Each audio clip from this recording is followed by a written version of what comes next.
How to remove silence or the gap on the Audacity. First of all, you need to have a recorded audio on Audacity. You might have given some pauses on it, so it seems a bit longer. To remove the silence from the audio on the Audacity, you can follow these steps. First of all, select this, select all, or you can simply select with Ctrl+A and go to this effect.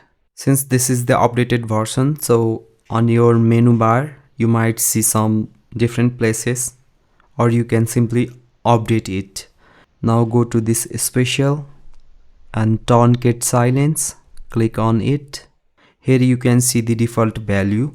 You don't need to do anything on this threshold option. You can simply tweak on this duration part, as it has given the 5 seconds or what it calls 0.5 seconds, and simply choose this option.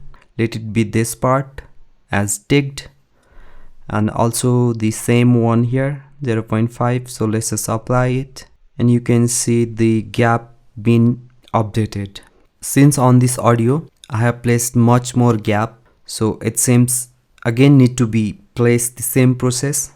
In a way you can remove your silence gap on your Audacity recording. Okay, see you on the next tutorial.